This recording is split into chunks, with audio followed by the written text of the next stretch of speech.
On the second leg of his regional visit, the US Vice President was keen to offer assurances to a major Middle Eastern ally, and by extension to the Palestinians who refused to meet him on the issue of Jerusalem. We are committed to continue to respect Jordan's role as the custodian of holy sites, that we take no position on boundaries and final status. Those are subject to negotiation. And as I've made clear to you and the President made clear to the world, the United States of America remains committed, if the parties agree, to a two-state solution.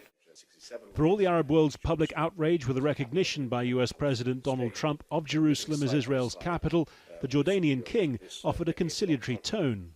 Your visit here, I'm sure, is to rebuild the trust and confidence in not only how we move forward with a two-state solution on, for us, June 4th, 1967 lines and East Jerusalem as a capital of an independent Palestinian state, but living side by side with a secure and recognized Israel in accordance with international laws and the Arab Peace Initiative.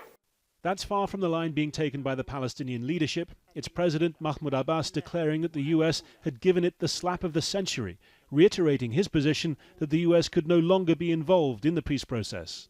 The US Vice President isn't meeting the Palestinians, but he does have a message publicly, apparently tailored towards them, reiterating US support for a two-state solution if that's what both sides agreed to. Of course, for the Palestinians, that message is entirely overshadowed by what Donald Trump said over a month ago, declaring that the US viewed Jerusalem as Israel's capital. For many, the messenger himself is part of the problem. The shift in US policy, with which Pence was closely associated, was welcomed by his evangelical Christian base, many of whom believe the return of the Jews to the Holy Land is a precursor to Jesus' second coming. Pence has an agenda that is extremist, fundamentalist, literalist, Christian absolutist ideology, which goes against all the beliefs and commitments of the Arab and Palestinian Christians in particular, and they feel that they have been betrayed by somebody who is dealing them a tremendous injustice using religion as a justification.